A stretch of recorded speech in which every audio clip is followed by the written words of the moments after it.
Hi guys, welcome to another video by Analytics. So in this week we'll be doing an analysis from 9th to 16th August. So as we always say about what happened last week, so as we predicted, that there were a lot of Bitcoin wallets in the profits and we might see a small profit booking coming, and that's what happened. So on Friday evening, Bitcoin fell from its daily high of about 11,900 to 11,300, and it went and consolidated there for some time. And so that was basically the reason that we predicted like a short market correction would come. And the main motive of saying that was that the bull run that was there in the previous week would not happen in that week. So the price would be stagnant. So that's what happened this week. ETH, again, as mentioned last week, is in its key resistance zone, and it couldn't come out of those zones as it's still consolidating, and these levels have been historically very strong to be broken.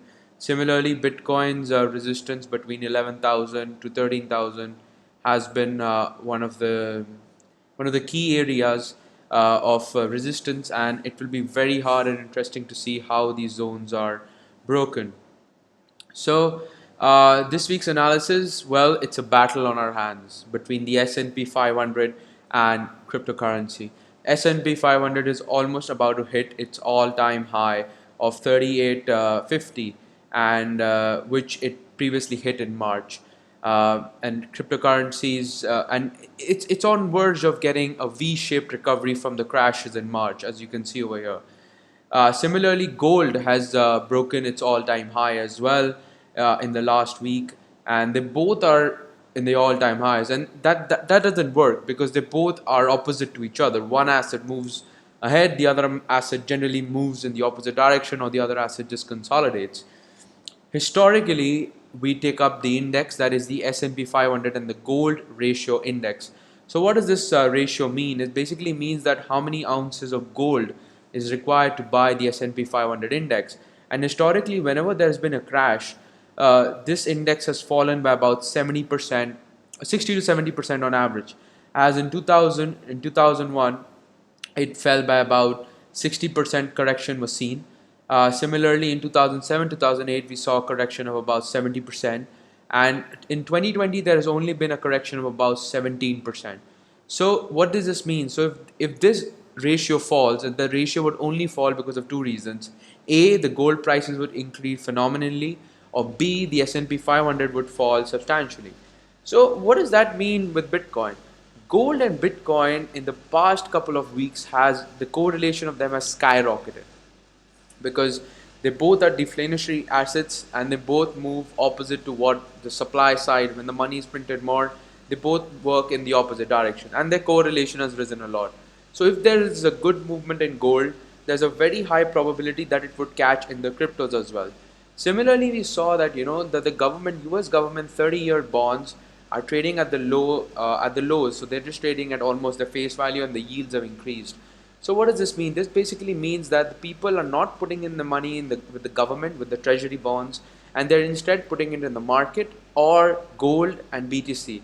So they're going for more riskier assets, and especially gold and BTC, which have seen a huge spike since the last stimulus check at about 7,000 levels. So can ETH 2.0 help in breaking resistance? So ETH 2.0 has been in the news for the last couple of years, and the main purpose of this is basically moving it from proof of work to proof of stakes. There's a lot of there are many systems involved in this, like the Casper system, etc. But I won't go in a very detailed scenario.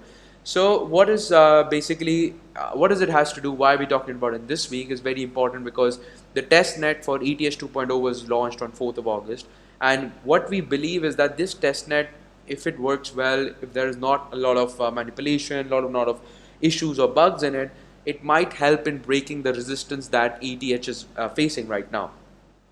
So what is proof of work and proof of stake? I'll just go over that. So proof of work basically means that whoever basically mines the first block, mines the block first, gets the fee, gets the mining fee.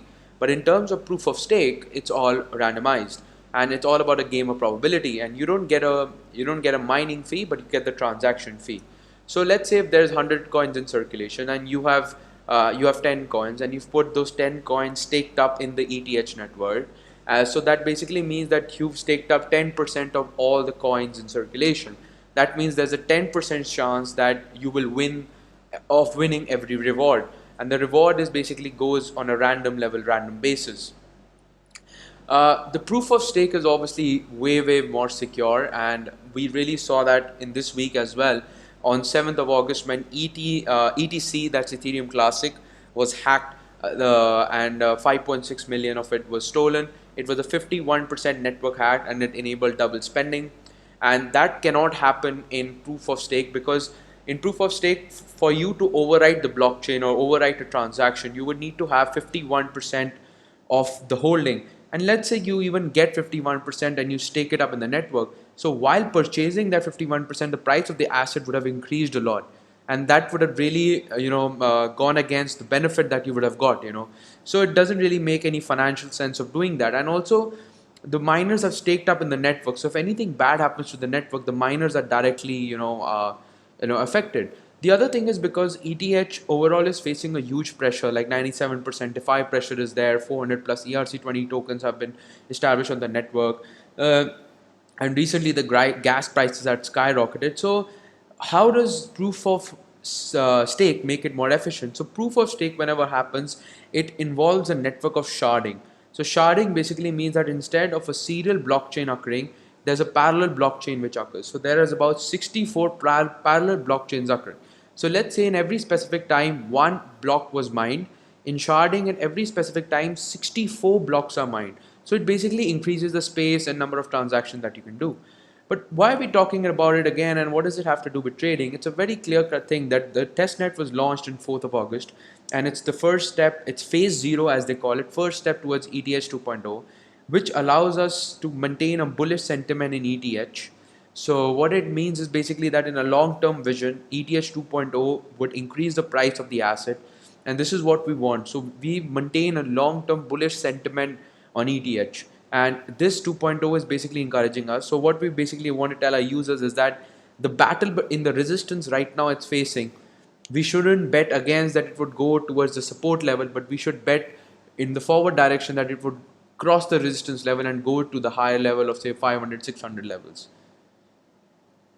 Chainlink was our favorite altcoin in July. As we mentioned in our previous article, that Chainlink was a hot altcoin in the month of July. It appreciated by 90% from 7th to 18th July, and it's up by almost 800% in 2020, which is quite phenomenal.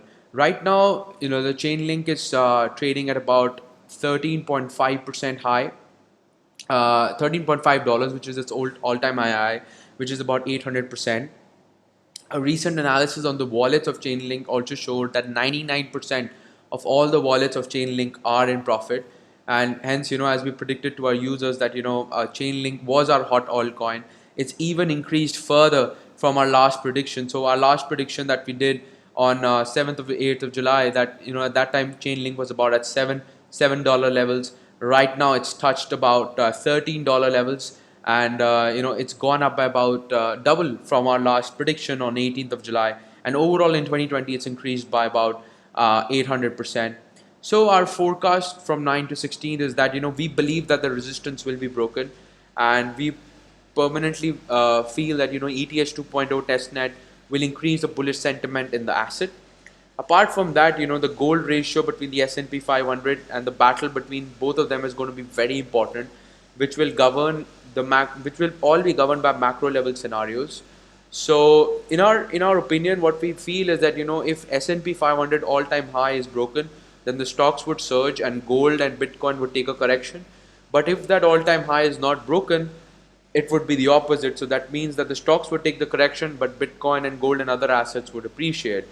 But all of this basically depends a lot on what happens in the micro level, the amount of printing going on, etc. It's going to cause a huge effect. And the stimulus checks coming up next week are also going to play a very important role, because last time when the stimulus check came, BTC was trading at 7,000. Right now it's trading at 11,300, which has got the people appreciate their money by about 60%.